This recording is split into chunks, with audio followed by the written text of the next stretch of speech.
भारतातील पहिला शिक्षण दिन आहे आणि महात्मा ज्योतिबा फुले आणि क्रांती ज्योती सावित्रीबाई फुले यांच्या शिक्षणाची दखल घेत ब्रिटिशांचं सरकार होतं त्या काळात, इंग्रजांचं सरकार होतं, इंग्रजांचं राज्य होतं, पण महात्मा फुलेंची सावित्रीबाई फुलेंच्या शिक्षणाच्या कार्याची दखल ब्रिटिशांनी घेतली, कारण सरकारी शाळा बंद पडल्या.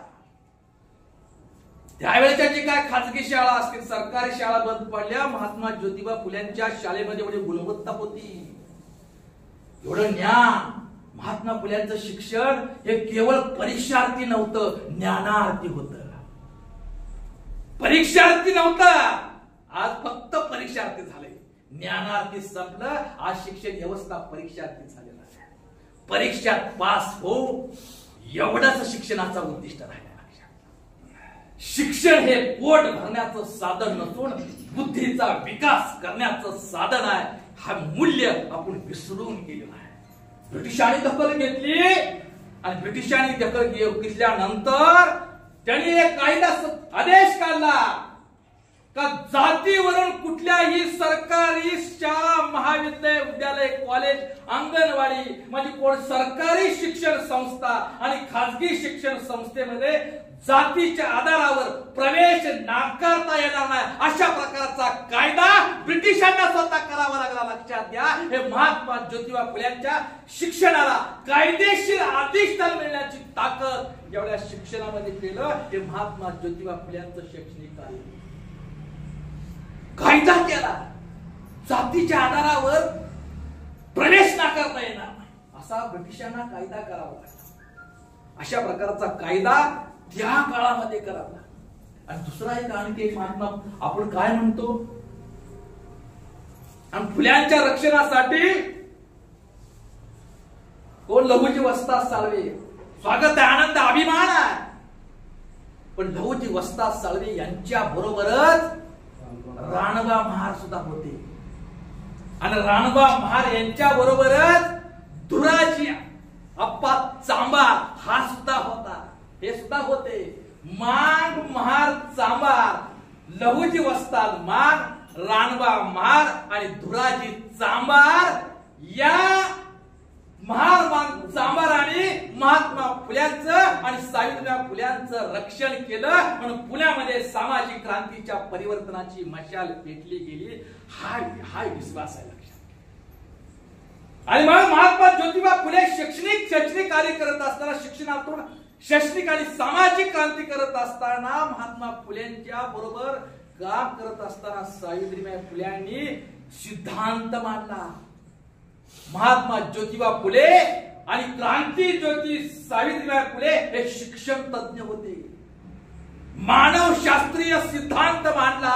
तो सिद्धांत असा होता की ज्या समाजातील मुलं शाळेत आहे त्या समाजातील शिक्षक त्या मुलाला शिकवायला पाहिजे. कारण त्या काळात आपल्या समाजात अस्पृश्य समाजातील शिक्षण नव्हते, तर शिक्षक कुठला आहे? सगळे शिक्षक ब्राह्मण उच्च वर्णीय. ते ब्राह्मण आणि उच्च वर्णीयातला शिक्षक आपल्या मुलाला काय शिकवेल? एका शाळेमध्ये तो इंग्रज अधिकारी गेला, तो इन्स्पेक्शन असतं ना शाळेचं, आणि त्या शाळेत ढेकळं, दगड, छड्या अशा ठेवल्या होत्या. तो विचारतो की टेबलावर असं का ठेवले? त्या अस्पृश्याची जी बाहेर मुलं बसल्या ती, त्यांना जर मी असा हाताने छडी मारली, छडी हातात धरलेली छडी मारली तर त्याचा मला विटाळ येईल म्हणून फेकून मारायला दगड ढेकळायची. मग ती सावित्रीबाई फुल्यांचं आणि महात्मा ज्योतिबा फुल्यांचं जे म्हणणं होतं ते ब्रिटिशांना कळलं. ज्या समाजातील जी मुलं शिक्षण घेतात, शिक्षणात गळती का आहे, शिक्षण घेतात त्या शाळेतला शिक्षक हवा, तर त्या मुलाला चांगल्या पद्धतीनं शिकवता येईल. हा शिक्षणातील मानवशास्त्रीय सिद्धांत या देशामध्ये ब्रिटिश असताना हा शिक्षणाचा मानवशास्त्रीय सिद्धांत पहिल्यांदा कोणी मानला असेल तर ते महात्मा ज्योतिबा फुले यांनी मानला. आणि म्हणून त्या काळामध्ये अस्पृश्य शिक्षक गणूजी मान, धुराजी अप्पा चांभार, फातिमा शेख इत्यादी धनगर समाजातील इत्यादी जातीचे शिक्षक आपापल्या समाजाला, आपापल्या बहुजन समाजातील मुलाला शिक्षण देण्यासाठी महात्मा ज्योतिबा फुले यांनी त्या काळामध्ये तयारी केली. आणि दुसरा असा की शिक्षणातून हे पिढी निर्माण करत असतात स्वातंत्र्य, स्वावलंबी पिढी आणि स्वाभिमानी पिढी निर्माण करण्याचं काम शिक्षणाच्या माध्यमातून निर्माण केलं. त्या 1848 नंतर मुलींची शाळा काढून महात्मा फुले थांबले नाही, तर 1851 आणि 52 ला भिडेवाड्याबरोबरच रास्तापेठ, गंजपेठ, पवाडेपेठ, सासवड, हडपसर, सातारा, शिरवळ आणि महात्मा सावित्रीबाई फुल्यांचं माहेर नायगावला सुद्धा जवळपास 18 शाळा काढल्या. पहिल्यांदा शाळा काढल्यानंतर किती होते? 6 होते. 4 ब्राह्मण, 1 धनगर आणि 1 मराठा, असे एकूण 6 मुली होत्या. आणि त्याच्यानंतर एका वर्षामध्ये 25 मुलींची संख्या झाली. त्याच्या 10 ब्राह्मण, 6 मराठे, 3 चांभार, 2 महार, 1 मांग, 1 कोष्टी, 1 साळी आणि 2 धनगर, अशा सर्व जातीच्या मुली त्याच्यामध्ये शिकू लागल्या. आणि स्त्री शिक्षणावरच महात्मा फुले थांबले नाहीत, तर अस्पृश्यासाठी, म्हणजे ज्यांच्या सावलीचा विटाळ मानला जातो, ज्यांच्या स्पर्शाचा विटाळ मानला जात होता, ज्यांना माणूस म्हणून सुद्धा अधिकार नव्हता, नाकारलं होतं, त्याला 1952 ला अस्पृश्यासाठी सुद्धा महात्मा ज्योतिबा फुले यांनी शाळा काढली.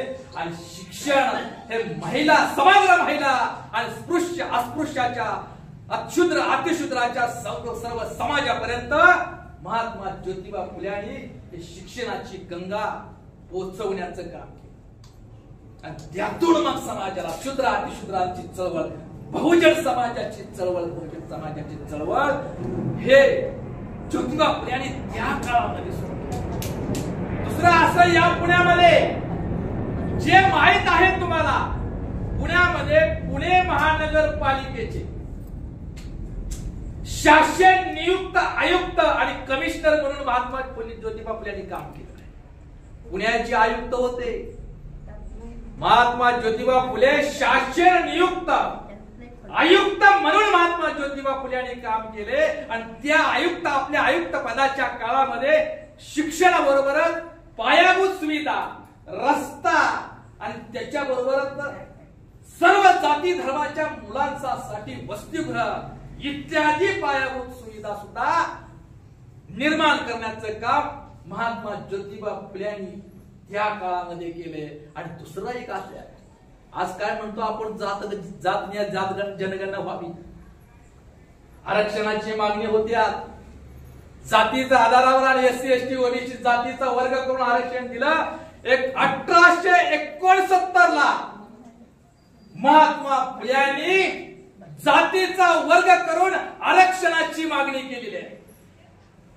हे त्यांचं सामाजिक कार्य. जात निहाय म्हणजे जातीचा वर्ग करून 1869 साली महात्मा ज्योतिबा फुले यांनी आरक्षणाची मागणी केलेली आहे. आज तर महात्मा फुल्यांचा स्मृती दिन, आपण तो खरा शिक्षक दिन साजरा करावा. अरे खरं तर आज मराठी आणि महात्मा फुले यांची स्मृती दिन आणि जयंती साजरी करायची.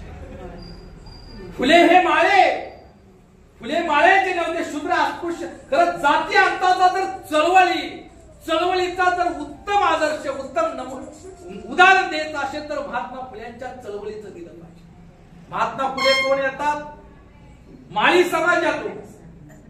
विधवा महिलेचे केस कापायचं नाही असं आव्हान केलं, ते नावी समाजानं पाठिंबा दिला. आणि काम कुणाचं करतात? शूद्र अतिशूद्रांचं ते काम करतात. आणि जनाधार कोण? सत्यशोधक समाजाचा जनाधार कोण? तर मराठा समाज. मराठा समाजाला जनाधार बनवून शूद्र अतिशूद्र या बहुजन समाजाच्या न्याय हक्काची आणि सन्मानाची चळवळ उभा करणारे हे महात्मा ज्योतिबा फुले हे खरे जाती अंताच्या चळवळीचे प्रणेते होते. आज माझ्या बरोबर, खरं तर माझ्या बरोबर आज संभाजी ब्रिगेडचे पुणे जिल्ह्याचे अध्यक्ष उत्तम बापू कामटे माझ्या बरोबर येणार होय म्हटले होते, परंतु त्यांनी पुरंदर हवेली मतदारसंघातून आमदार केल्यावर त्यांचा हिशोबाचा आज हिशोब देण्यासाठी या ठिकाणी तिकडे गेले असल्यामुळं ते आपल्या समोर येऊ शकले नाही. परंतु भविष्यात खरं तर महात्मा ज्योतिबा फुले हे निर्माण झाल्यानंतर दुसऱ्या दिवशी बातमी आली, माळ्याचे पुढारी गेले नाही, अस्पृश्याचे पुढारी गेले नाही, शूद्र अतिशूद्रांचे पुढारी गेले नाही, तर मराठ्यांचा पुढारी गेला, अशा प्रकारची बातमी. म्हणून हे जो बंधुभाव आहे, हे बौद्ध समाज माझा भाव आहे, मातक समाज माझा भाव आहे, चर्मकार समाज माझा बांधव आहे, कोलार समाज माझा बांधव आहे, ओबीसी समाज माझा बांधव आहे, धनगर समाज माझा बांधव आहे, मराठा समाज माझा बांधव आहे, मुस्लिम समाज माझा बांधव आहे. ही बंधुत्वाची शिकवण देणारा विचार महात्मा ज्योतिबा फुल्यांनी मांडला. धर्मनिरपेक्ष काय, धर्मनिरपेक्षतेची व्याख्या ख्रिस्त मोहम्मद मांग ब्राह्मणाशी, ख्रिस्त मोहम्मद मांग ब्राह्मणाशी धरावे पोटाशी बंधुपरी. काय फुल्यांचं फुल्यांना महात्मा का म्हणतात, तर याचं हे कारण आहे, कारण महात्मा गांधीला जे महात्माच म्हणतात आणि फुल्यांनाही महात्मा म्हणतात. फरक काय, गांधीजीचे शिष्य गांधीजीचे मारेकरी झाले आणि महात्मा फुल्यांचे मारेकरी हे महात्मा फुल्यांचे शिष्य झाले. हे त्यांच्यात महात्मापण आहे. काय फुले म्हणतात, धर्म सर्व जाती सर्व माणूस हा फुल्यांच्या चळवळीचा केंद्रबिंदू होता. भगवान बुद्धांचा जसं माणूस हा केंद्रबिंदू होता, तसं फुले काय म्हणतात की ख्रिस्त मोहम्मद मांग ब्राह्मणाशी धरावे पोटाशी बंधू बैल. निर्मिकाचा धर्म असावा एक, भांडण अनेक कशासाठी. निर्मिक, ज्या महात्मा ज्योतिबा फुल्यांनी निर्मिक म्हटले, ईश्वर नाही, ईश्वराच्या ठिकाणी निर्मिक म्हटले आणि बुद्धाने ईश्वराच्या ठिकाणी नीतीला म्हटलेला आहे. म्हणून भगवान बुद्धांचा विचार आणि भूमिकाच भगवान बुद्धांच्या क्रांतीनंतरची प्रतिक्रांती झाली आणि प्रतिक्रांती नंतर क्रांतीचा इतिहास रचण्याचं अजरामर कार्य, ऐतिहासिक कार्य, युगायुगाचं कार्य हे महात्मा ज्योतिबा फुल्यांनी केलं. हे त्यांच्या कामाचं, त्यांचं सामाजिक काम सत्यशोधक समाजाच्या माध्यमातून जाती निर्मूलन करण्याचं काम केलं. आंतरजाती विवाहातून जातीयांतराचा लढा यशस्वी होईल याच्यासाठी आंतरजाती विवाह घडवून आणले. त्यांचा जो मुलगा यशवंत मुलगा दत्तक घेतलेला मुलगा, याला मुलगी कोण देईल म्हणून प्रश्न होता. ती ससाणे हडपसर ससाणे नगर आजही त्यांचे वंशज जिवंत.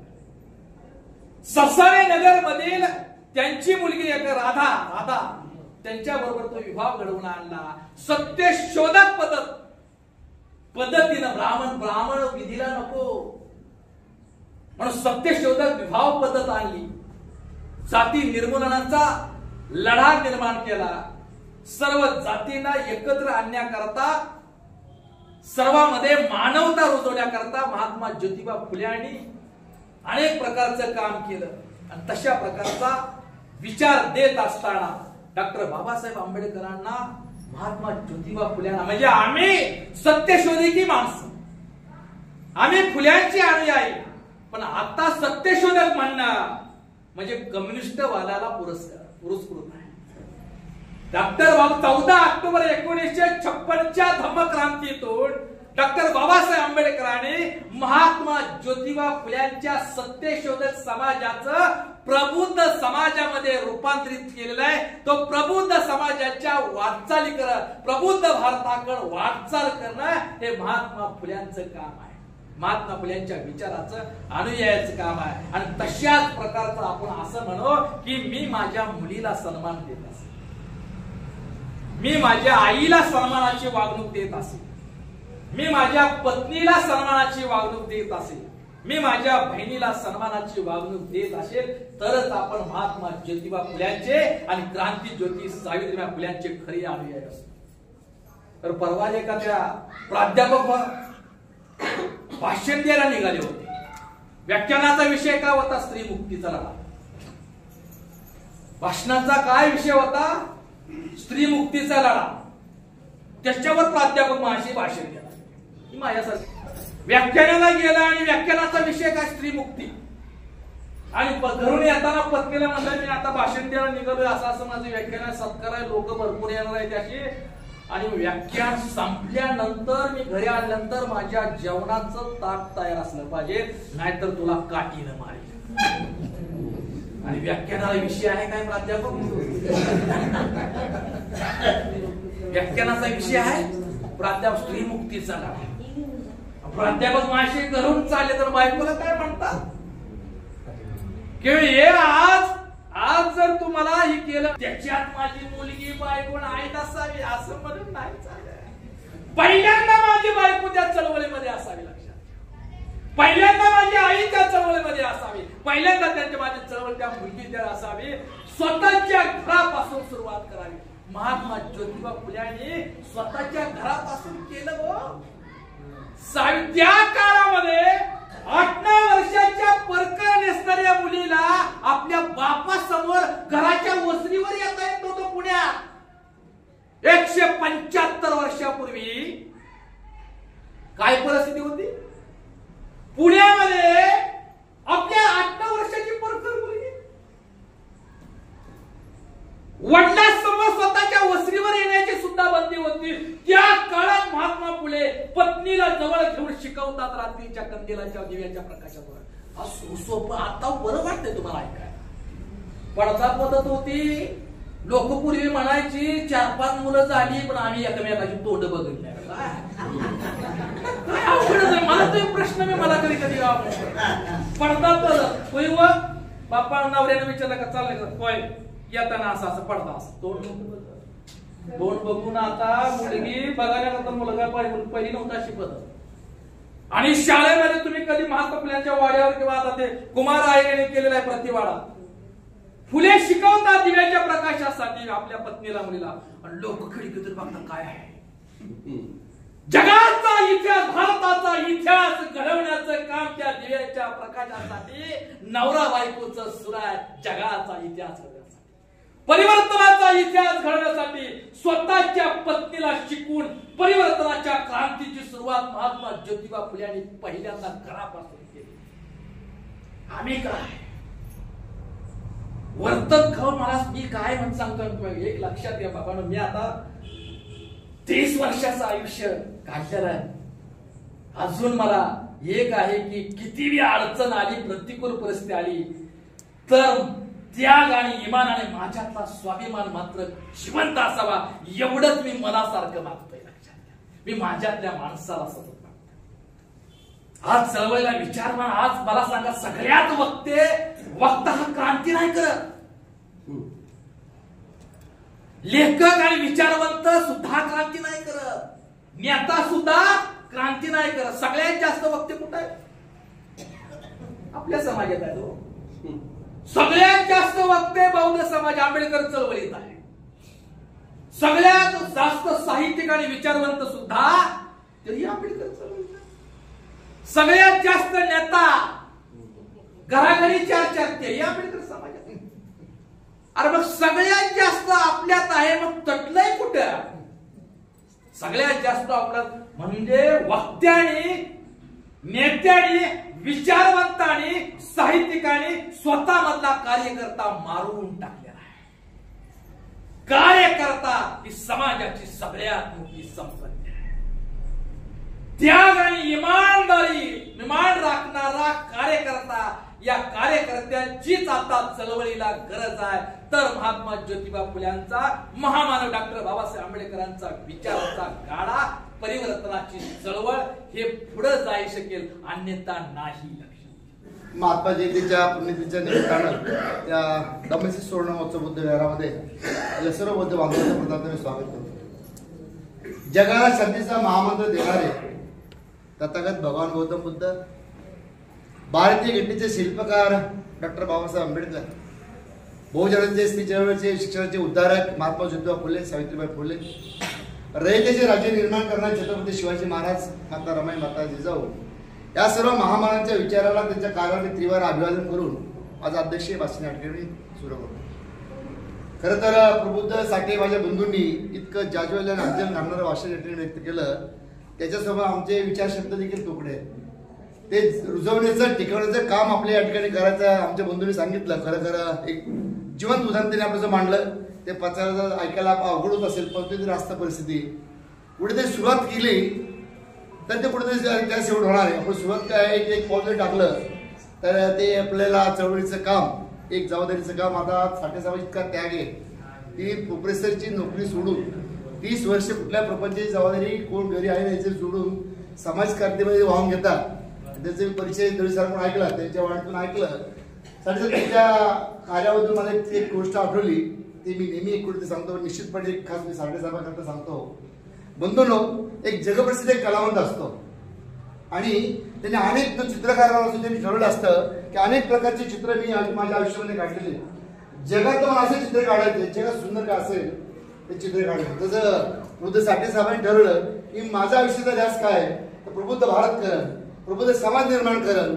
या उद्देशाने तसं साठे साहेब या जिद्दीने कलावंत म्हणून ते समाज सुधारण्याचं काम करतात. असं तो चित्रकार, जगातला प्रसिद्ध नामवंत कलावंत, तो म्हणतो की आयुष्यामध्ये अनेक प्रकारचे चित्र काढले, माझ्या आयुष्यात शेवटचं एक चित्र काढायचे, जगात सुंदर काय, जगात सुंदर का मनामध्ये विचार करतो आणि जे सुंदर चित्र काढायचं आणि माझी कला बंद करायची. मित्र बंधूंनो, तो बराच विचार करतो, जगात सुंदर काय, जगात सुंदर काय, बराच विचार करतो, त्याला समजत नाही काय सुंदर आहे. तो तर ठीक आहे, आपण समाजामध्ये जाऊया आपण आणि समाजाला विचारू आपण जगात सुंदर काय.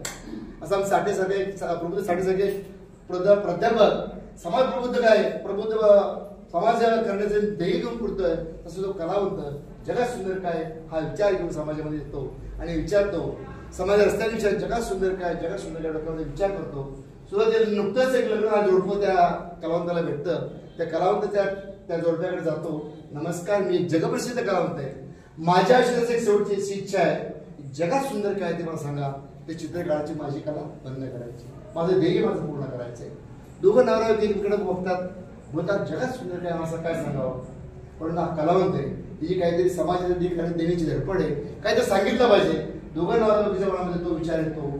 दोघं नवरा एकमेकडे बघतात तर जगात सुंदर काय तर प्रेम होतं. बरोबर आहे, ते प्रेम जे एका माणसाने एकमेकांचं प्रेम केलं नाही ते जग चालेल का. चित्रकाराच्या मनामध्ये ती कल्पना सुचते, ते निघून जातात. जगात सुंदर प्रेम आहे, जगात सुंदर प्रेम असतो, पुढे चालू लागतो. चालताना पुढे गेल्यानंतर एक पिंपळाचं झाड असतं, त्या झाडाच्या त्या ओट्यावरती साधू ध्यानस्थ बसलेला असतो. ध्यान करते, ध्यान असल्यानंतर तो साधू महाराज जाऊन विचारू आपण जगात सुंदर काय. जातो साधू महाराज, नमस्कार, मी एक जगप्रसिद्ध कलावंत आहे, माझ्या अशी शेवटची अशी इच्छा आहे, जगात सुंदर काय ते चित्र काढायचंय, प्लीज माझी विनंती तुम्ही सांगा. साधूपर्यंत बोलत होतो, अरे माझी हा काय एक हा कलावंत आलाय, माझी तपस्या भंग केली. पण दुसरा विवेक त्याच्या मनामध्ये जागत होतो, हा एक कलावंत याला काहीतरी समाजाला दिशा द्यायची, काहीतरी सांगितलं पाहिजे. जागो तो साधू म्हणतो जगात सुंदर काय, तुमचा विश्वास आहे म्हणतो. बरोबर आहे, तुझा जर विश्वास जर आपण प्रत्येकाने ठेवला नाही हे जग चालेल का. तर सरांनी सांगितलं विश्वासाचं उदाहरण त्याच्या वाचनातून दिलं. म्हणून मला खरं सर तुमच्या प्रेरणेतून तुम्हाला तुमच्या कार्यावरती निश्चित असे ते घडताय सांगावं लागेल मला. साधू त्याच्या मागायला लागला, तो चित्रकार कलावंत त्याच्या मनामध्ये विचार करू लागला जगात सुंदर विश्वास. अगदी बरोबर आहे, चित्र काढायचं कसं, विश्वास नाही तर जग चालत नाही. आज एकदा आपण प्रत्येक जर आपण मी कामात जातो दिसवाय या मायनसाहेब माझा पगार देईल, माझी बायको घरी आलं काम करत, प्रत्येक जगातील गोष्टी एक नव्हती विश्वासाने चालतात. तर साधूच्या कामाला लागला, चित्रकार डोक्यामध्ये विचार करून जगात सुंदर काय विश्वास आहे, चित्र काढायचं कसं. पुढे चालता एका ठिकाणी बंदूक आणि शिपाई त्याचं कर्तव्य म्हणून तो पारा काम करत होता. तर शिपायाकडे तो चित्रकार गेला, नमस्कार, धन्यवाद, मी जगप्रसिद्ध कलावंत आहे, माझ्या आयुष्यात त्याची शेवटची इच्छा आहे, जगात सुंदर काय ते सांगा, तेव्हा चित्र काढायचे. तो शिपाई तो बंधू आकाशाकडे करतो, तो जगात सुंदर काय तो शांतता एकदम खरं आहे. शांतता नसेल आपल्या जाता येईल का, कुठं आपले दैनंदिन रोजीरोटी करता येईल का, तर चित्र काढायचं कसं. साधू हा सकाळी सूर्यास्त निघाला कलावंत जगात सुद्धा विचार करत चालत चालत असतो. सूर्य मावळतीला आलेला आहे आणि सायंकाळी घरी येतो. घरी आल्यानंतर बायकोन दार आला, प्रेमाने विचारते त्याला, या बसा तकला चहा देऊ, पाणी देऊ. बायकोमध्ये प्रेम दिसतं. थोडासा पुढे 6 महिन्याचं बाळ असतं, त्याला बाळाला कुशीमध्ये घेतो आणि म्हणतो की या बाळाला काय माहिती त्याचा बाप आहे. तर छोट्याच्या बाळाने विश्वास टाकला आणि बाळा कुशीमध्ये घेऊन तो बेडरूममध्ये जातो, घरामध्ये जातो. निरव शांतता असते, त्या मिठात पडल्या झोप पडते. त्याला चित्रकला जाणीव होते जगात सुंदर काय असतं. प्रेम आहे, विश्वास आहे, शांतता आहे. हे जर आपण मी जीवनामध्ये कमवलं निश्चितपणे शांततेचं प्रबुद्ध साठे साहेब मला खूप तेव्हा मी सॅल्यूट करतो. तुम्ही हे आणि खरोखरच जेवढं त्यांचं कौतुक करावं तेवढं कमीच आहे. अतिशय चांगला असा विषय त्यांनी समजून सांगितला आणि आज काळाची गरज आहे की पुढे आंबेडकरी हा विचार घराघरात नेण्याची गरज आहे. अजूनही जवळपास आपल्याला 68 वर्ष आतापर्यंत झाले. 1956 आहे आजचा जर काळ पाहिला, जर जवळपास 68 वर्ष आपल्याला झाले तरी सुद्धा आपण बुद्धिस्ट झालेलो नाही. मी सुद्धा म्हणजे सुद्धा उदाहरण त्यामध्ये आहे. मी सुद्धा परिपक्व असा नाही. तेव्हा आता दुसरे काय असणार नाही. अजून जर तुम्ही प्रत्येकाच्या घरामध्ये गेलात तर अनेक तुम्हाला त्या अनेक वेगवेगळे प्रसंग अजून दैववाद अजून सुटलेले नाहीत. जोपर्यंत आपण दैववाद करणार नाही तोपर्यंत आपलं काहीच परिवर्तन होणार नाही. आणि परिवर्तन झाल्यानंतर ज्यावेळेस देवाला आपले निघतील त्यानंतर आपलं परिवर्तन होईल. आणि परिवर्तन झाल्यानंतर जो आपला स्वाभिमान आहे, स्वाभिमान आपण जो विकणार नाही तोपर्यंत आपलं काहीच होणार नाही. आपण नुसत्या गप्पा मारून काहीच असं मोठमोठे आमच्यासारखे आम्ही येणार नाही, साहेबांसारखे येणार त्यांच्या बीपीच्या डेटापासून त्यांनी सांगितलं अतिशय मनापासून म्हणजे त्यांना जे सांगायचं होतं ते म्हणजे पूर्ण त्यांनी घरावरती कृषीपत्र ठेवून ह्यासाठी म्हणतो की आपण म्हणजे आयुष्यामध्ये हे सर्व्हिस चांगल्या सर्व्हिसला असताना सर्व्हिस सोडून आमचा कार्यक्रम आपण करतो. पुढेच्या आंबेडकरांचा विचार हे आपण या गलीबोळापर्यंत पोहोचवण्याचं काम आपण सर्वांनी केलं पाहिजे. मी एकटा नाही करू शकत, काहीच करू शकत नाही. त्यावेळी बाबासाहेब होते, ते खूप महान होते सगळ्या बाजूने, म्हणून त्यांनी ते करू शकलं. आता हे आपण काहीच करू शकत नाही.